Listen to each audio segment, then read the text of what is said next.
विकार मुक्ति। नाम में एक अपार शक्ति है। विकार मुक्ति यानी काम विजयी, क्रोध विजयी, लोभ विजयी, मोह विजयी, मद विजयी, मात्सर्य विजयी, ये 6 रखे गए प्रधान षड विकार, जित, अनग, अकामा। काम विजयी अर्थात ब्रह्मचर्य सिद्धि, एक बहुत बड़ी उपलब्धि है ब्रह्मचर्य। ये इंद्रिय विजयी महात्मा हो जाता है जो ब्रह्मचारी हो जाता है। पर एक बात विशेषतया ध्यान रखनी कि स्वाद इंद्री रसना जिसकी बिगड़ी हुई उसकी जनेन्द्री शासन में नहीं रहेगी। रसेंद्री जिसकी शासन में नहीं ना, उसकी जनेन्द्री शासन में नहीं रहेगी। बड़ी परेशानी है इस रसेंद्री से उपासक को, ये बात ध्यान रखो। आप थोड़ी देर के लिए इस पे रखते हैं, लेकिन 24 घंटे के लिए वो विष आपके अंदर जाकर के आपको परेशान करता है। 1 मिनट का स्वाद 24 घंटे तुम्हारे बर्बाद कर सकता है, या हो सकता है चूक कर दो तो जीवन बर्बाद कर सकता है। ये रसेंद्री के स्वाद में मछली को केवल चारा दिखाई देती, लेकिन चारा में जो कांटा है वो नहीं दिखाई देता। रसेंद्री को केवल स्वाद दिखाई देता, लेकिन उसमें जो फसाव है पतन का, उसे निर्विकारता के विशेष साधन पर चलने के लिए रसेंद्री को शासन में करना चाहिए। रसेंद्री की जय के विजय नाम है। ध्यान दीजिए, गोस्वामी जी बड़ी प्रवीणता से कह रहे हैं, जो मोहि राम लागते मीठे। मिश्री अगर पित्त के रोगी को खवाई जाए तो उसे कड़वी लगती है, क्योंकि पित्त बड़ा होता है। और वही मिश्री अनुपान से रोज खाता रहे तो पित्त का समन हो जाएगा, मीठी लगने लगेगी। ऐसे ही नाम हमको बहुत कड़ुआ और बहुत बोझा लगता है, क्योंकि माया हमें बहुत मीठी लगने लगी। यदि हम नाम नियम से जपे तो नाम मीठा हो। जहां नाम रसेंद्री में प्रभाव किया, हर इंद्री जितेंद्री हो जाएगी, क्योंकि मूल ये रसेंद्री और रसेंद्री सुधरेगी। अच्छा, आज से हम केवल उबला आलू और रोटी खाएंगे, ठीक है, लेकिन मन जो ललचा रहा है उसको क्या करोगे? इसे त्याग थोड़ी कहते हैं। तन छाड़े और मन गही रहे तो दोनों ही दुख हो, इसे सच्चा त्याग नहीं कहते। त्याग किसे कहते हैं? 56 भोग हैं लेकिन इच्छा नहीं है। रसबल छूटे जो विषय तभी तो सुख होए। रसबल राधा राधा राधा राधा, अच्छा नहीं लगता। कई बार पूछा जाता है कि आप क्या पाना चाहेंगे, आप उसे आज कुछ बोल दीजिए क्या पाना चाहेंगे, तो बहुत खोजने पर यही बात आती है, राधा राधा राधा, सुना दो हमको राधा राधा, बस इससे ज्यादा हम नहीं, कुछ विशेष नहीं, बिल्कुल निर्विशेष राधा राधा राधा। ढूंढने पर नहीं लगता कि क्या पाना है, राधा राधा राधा। चूंकि रसेंद्री का ये जो विषय भोगों में रस ग्रहण करना, इसको रोकना बहुत कठिन है, बहुत कठिन है। इसीलिए हर इंद्री का जितेंद्री और रसेंद्री का ना हो तो उसे नहीं माना जाता। धैर्य जितेंद्रियता 2 इंद्रियों पर मानी जाती। 2 इंद्रियां हो गई तो 8 इंद्रियां अपने आप हो जाएंगी। 5 कर्मेंद्री, 5 ज्ञानेंद्री में 2 प्रधान मानी गई, एक रसेंद्री और एक जनेन्द्री। ये अगर 2 इंद्रियां काबू में है तो सब इंद्रियां काबू में। अब उसको भी एक में बदल दिया, ये रसेंद्री काबू में है तो जनेन्द्री अपने आप काबू में हो जाएगी। रसेंद्री को काबू में करने के लिए आपने आहार विहार छोड़ दिया, खाना पीना, उसे जितेंद्री नहीं कहते। जितेंद्री कहते हैं कि भोगों के सानिध्य में रहते हुए भी भोग की लालसा ना होना। बोले वो कैसे होगा? बोले वो नाम से होगा। बड़ी जोर की बात, भय मुक्ति और विकार मुक्ति। इसलिए उपासक को नाम जप में रसेंद्री को लगाना चाहिए, और रसेंद्री लगे इसलिए पहला सर्वसाधारण ये हम बातें कर रहे हैं, बाजार के बने हुए पकवान आदि पाने से परहेज करे। खाद्य पदार्थ सीधे जो बाजार से बने हुए हैं उनसे बचने की चेष्टा करे नाम जापक। आप क्या समझते हो? बाहर बैठ करके पा रहे हो, सब गरम गरम आ रहे हैं, आप देखो ना क्या हालत हो रही। शरीर के लिए और भाव के लिए, दोनों के लिए ये निषेध है। ये जो गरम मसाले कल चर्चा होती, बड़े बड़े जो ये भंडारों में, इसमें सब में, ये उपासक के केवल शरीर के लिए नहीं, भाव के लिए भी बहुत हानिकारक है। उपासक का एक भाव बना रहता है कि मैं बहुत अच्छा खाऊं, शरीर बलवान हो जाए। ये बहुत अनुभव की बातें इसमें लिखी हुई हैं। हमेशा भोजन के समय दो चीजें ध्यान रहती हैं भोजन करने वाले को, पहला स्वाद और दूसरा शरीर बलवान और स्वस्थ हो। ध्यान देना, दो बातें याद करके वो भोजन पा रहा है, पहला स्वाद और दूसरा पौष्टिकता, शरीर बलवान हो जाए। जिह्वा की तृप्ति और शरीर की पुष्टता का भाव रखकर भोजन करने से तमोगुण आ जाता है। और उपासक एक बात का केवल चिंतन करता है, मेरा भजन बढ़ेगा कि घटेगा, बस ये ध्यान रखता है भोजन के समय। भगवत प्रसादी है, सतोगुणी है, कहां से बना हुआ है, किसने बनाया, ये पूरी जानकारी, और एक ही उद्देश्य है, केवल भजन बढ़ेगा कि घटेगा इसके पाने। जिसके खाने से भजन घटेगा, उस जीवन में हर एक चीज का अनुभव किया गया है। ये पाने से भजन बढ़ता है, ये पाने से भजन घटता है, ये पाने से भजन रुक जाता है। इसलिए निषेधात्मक वस्तुएं स्वभाव ही नहीं है जीवन में, कभी पाने का स्वभाव ही नहीं है। ज्यों ज्यों नाम जप करोगे त्यों त्यों हृदय में निर्विकारता आएगी, वैसे ही आप स्वस्थ और बलवान होंगे। आज ये माना जाता है कि भोजन जो बल प्रदान करता है उससे बल होता है, जैसे मांस खाना, अंडा खाना, ये खाना, वो खाना। लेकिन हम तुम्हें बताए देते हैं कि बलवान शरीर नहीं होता, बलवान आत्मबल से होता है, अध्यात्म बल से होता है। जो ऐसे गंदे आहार करते हैं उनकी चर्बी बढ़ती है, आत्मबलहीन, डरपोक, अंदर से भय रहता है, नाना प्रकार की चिंताएं और शोक रहते हैं।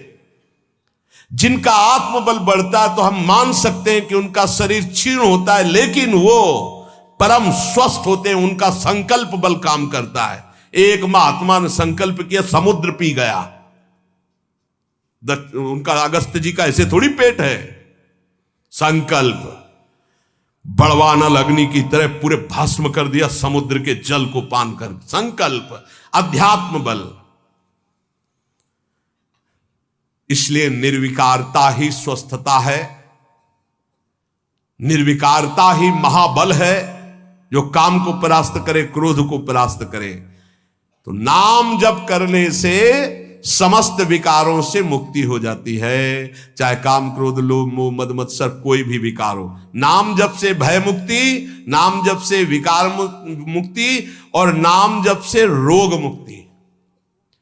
नाम जप से हर रोग नष्ट हो जाता है। हमारी बात को हल्के में मत लेना।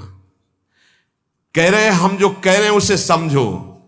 जब कोई रोग आता है और आपके विचार में वो रोग हो जाता है, तब आप रोगी माने जाते हैं। जैसे आपके कैंसर हो गया, तो शरीर में कैंसर हुआ, विचार में कैंसर आ गया, मैं कैंसर रोग से पीड़ित, अब मरा। आपके शरीर में कैंसर हो गया और विचार आपका स्वस्थ है, तो आपका कुछ नहीं बिगड़ा। शरीर स्वस्थ है, विचार रोग से ग्रसित है, इसीलिए दुर्दशा है। जरा समझो महात्माओं की भाषा को। विचार आपका कभी रोगी नहीं होने पाएगा यदि नाम जप कर रहे हो, ये खास बात।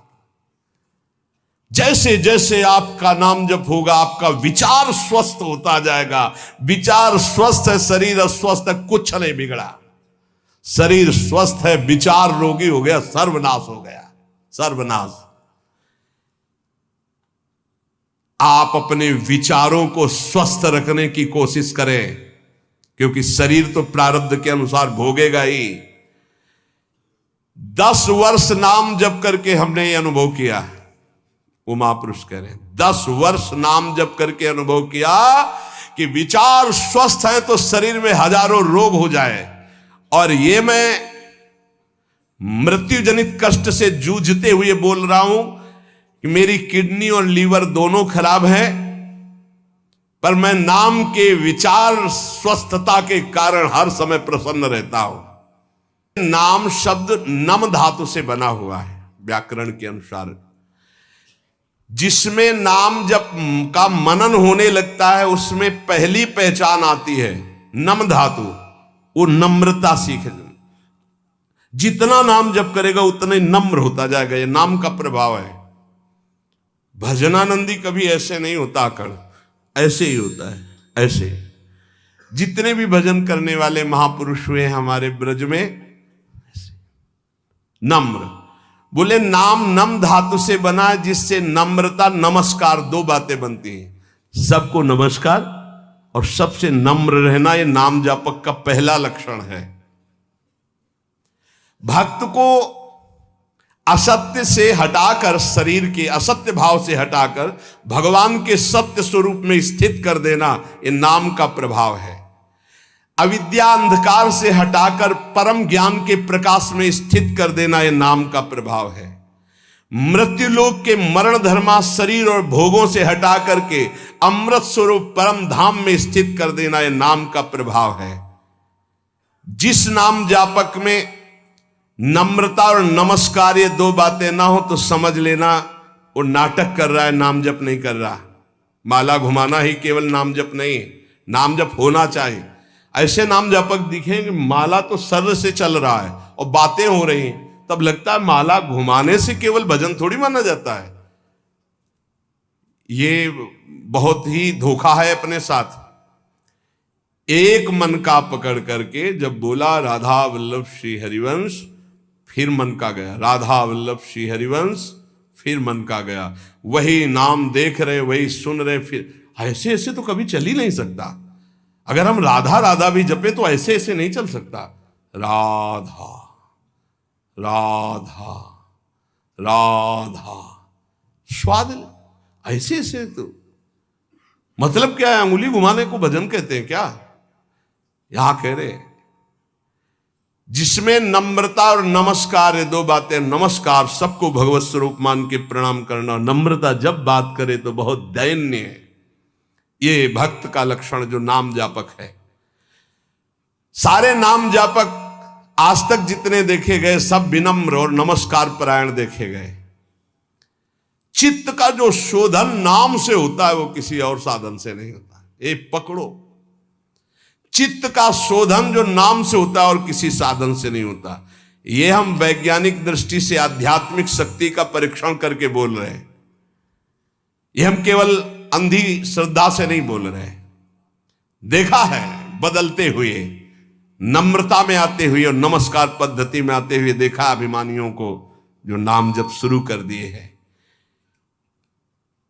वेद कहता है कि ईश्वर को नम्र ही प्राप्त कर सकता है, अर्थात नम जो नमस्कार करता है, विनम्र है, वही ईश्वर को प्राप्त कर सकता है। नम इत उग्रम नम आविभासे नमो दाधार पृथ्वी उद्याम।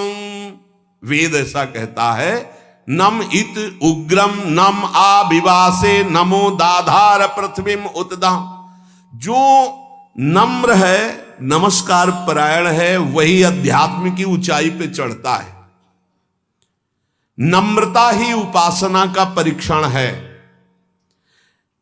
जो नम्र है वो पृथ्वी से लेकर स्वर्ग लोक तक सबको धारण करने की सामर्थ्य रखता है। आखिरी वाक्य से स्पष्ट होता है कि नम्रता से परमेश्वर की प्राप्ति हो जाती है। यही दरबार दीन को आदर रीति सदा चली आई। नम्र वेदों ने कहा आज भी तुम भजन नहीं करते तो भी मेरे परमात्मा तुमसे सख्य भाव रखते हैं। सख्य भाव ने दोस्त। क्या तुमने यदि चाहा कि परमात्मा भाव नहीं है तुम्हारे अंदर, चाह की कि मुझे पत्नी मिल जाए, वही परमात्मा पत्नी रूप में आ गया। गाय मिल जाए, वही गाय बन गया। घोड़ा मिल जाए, घोड़ा बन गया। अमुक मिल जाए, अमुक बन गया। वेद कहता है गौरसी गव्यते अश्वो अश्वायते भव। तुमने जो जो मांगा परमात्मा वही रूप बनकर तुम्हारे सामने आ गया। यदि मांगे बंद कर दो और सोच लो कि परमात्मा रूप से आओ तो परमात्मा रूप से आ जाएंगे। ऐसे नम्र और सहज करुणा वरुणालय प्रभु को तुम मांग मांग करके इन विषय रूपों में, माया रूपों में देखा। बंद करो ये मांग, इस रूप को नहीं चाहिए। हे गोविंद, मुझे ये रूप चाहिए जिसको एक बार देखने के बाद कुछ देखने की चाह न रह जाए, एक बार पाने के बाद कुछ फिर तभी तो कहा जा ही ना चाही कबहू कछु। क्यों चाहते रहोगे, हरि उस रूप में आते रहेंगे। सारांश उपदेश का, नाम स्मरण जप के साथ जरूरी है। जो जप कर रहे हो उसका स्मरण और नम्रता और नमस्कार, ये नाम जापक में होना ही चाहिए।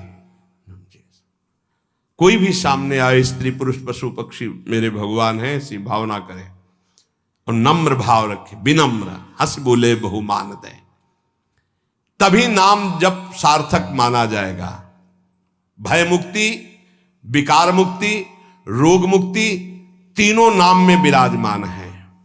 अगर आप हर समय डरते रहते हैं, एक अलौकिक कल्पनात्मक भय आपको सताता है, सबको सताएगा, जो पाप आचरण होंगे सबको डरना पड़ेगा, ये आंतरिक होता है।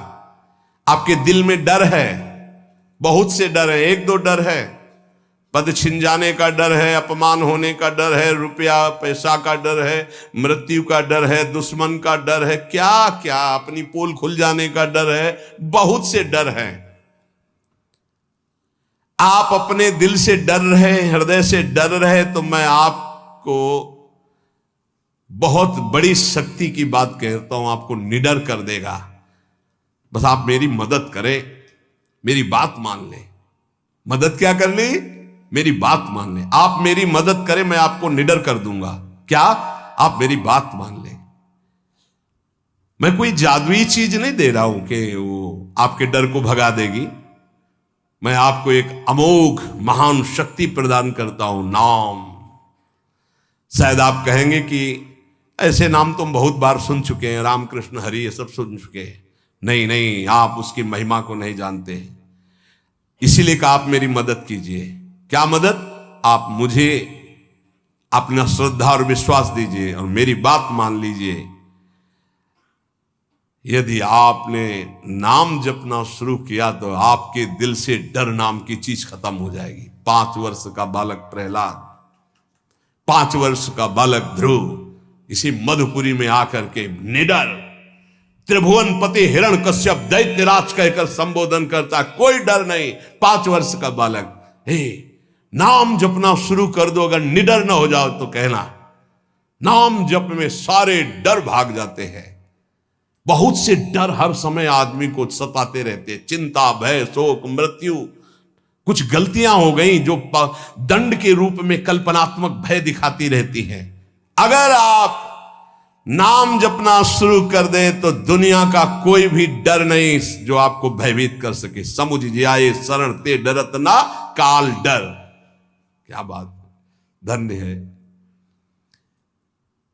मैं अपनी श्रद्धा और विश्वास के साथ कहता हूं कि यदि नाम जप करते हो तो किसी की ताकत नहीं है कि आपके परिवार की तरफ भी आंख उठा के देख सके गलत दृष्टि से। आपकी तरफ तो जाने दो, आपकी वस्तु पे हाथ डाल सके, ऐसी किसी की ताकत नहीं। खतरे का सामना करने की ताकत, बड़े बड़े दुखों को भोगने की ताकत, बड़े बड़े भय से टकराने की ताकत नाम जापक में आ जाती है। नाम जापक में जो मनुष्य इस बात पर विश्वास करके नाम जपना प्रारंभ कर देगा तो उसके दिल से, हृदय से भय नाम की चीज नष्ट हो जाएगी, भय मुक्त हो जाएगा, निर्भय, निश्चिंत, निशोक। ये भगवान नाम का फल है। 1916 में पहली बार मैंने अनुभव किया, जिन महापुरुष ने लिखा है कि नाम विचार शुद्ध कर देता है तो शरीर रोग ग्रसित होने पर कोई फर्क नहीं पड़ता, और यदि विचार शुद्ध नहीं, विचार रोग ग्रसित हो गए तो मरना है, फिर बड़ी दुर्गति होती है। इसलिए मैं आप सबसे प्रार्थना करता हूं कि मेरे परमेश्वर का नाम निर्विकार है। निर्विकारता, आरोग्यता, ये दोनों आपके हृदय में आ जाएंगी। आप नाम जप कीजिए। बहुत श्रद्धा और विश्वास का अनुभव करके कह रहा हूं, मैंने देखा है नाम का प्रभाव, इसलिए मैं इस नतीजे पे पहुंचा हूं कि तुम्हारा विचार स्वस्थ हो जाए तो तुम सदैव सुखी रहोगे। तुम्हारा विचार कभी रोग ग्रसित ना हो। शरीर तो प्रारब्ध के अनुसार है। इसलिए एक महान ज्ञानी की बात मैं कह रहा हूं कि नाम में ऐसे सामर्थ्य है कि शरीर रहते हुए भी शरीर से आपको दूसरे शरीर में पहुंचा देगा। ये बड़ी खास बात है। एक शरीर में किडनी खराब होगी तो ऐसे शरीर की रचना कर देगा जिसमें किडनी ही नहीं है, बड़ा स्वस्थ निरंतर। अब उसमें आराम से बैठे हुए किडनी खराब शरीर को देखते रहो। ये लोगों को लगता है यार किडनी खराब है, सही में खराब है, डायलिसिस होता है। अरे ऐसा कैसे हो सकता है? ऐसा इसलिए हो सकता है कि बाहरी मकान खराब होने के पहले अंदर एक नया मकान बन गया, उसमें बहुत सुखपूर्वक रह रहे। बाहर वाले में नोना लग गया, दीवार झर गई, गिरने वाला है तो कोई फर्क नहीं, क्योंकि अंदर बहुत बढ़िया गुफा बन चुकी है। वो है भाव दे। यहां जो कह रहे कि एक ज्ञानी महात्मा की बात कह रहा हूं, उन्होंने बताया कि नाम में एक अपार शक्ति है, वो शरीर के रहते हुए शरीर में दूसरे शरीर की रचना कर देता है और वो अमोघ शक्ति संपन्न शरीर होता है। कोई भी माया जनित अस्त्र शस्त्र रोग उसे छू नहीं सकता है। इसलिए नाम नाम नाम ऊर्ध्वगामी बनाता है, संसार का चिंतन अधोगामी बनाता है। इसलिए नाम, नाम से रोग मुक्ति, नाम से समस्त रोगों का उपचार संभव है। नाम नए शरीर की रचना कर देता है, असंभव को भी संभव, संभव को भी असंभव।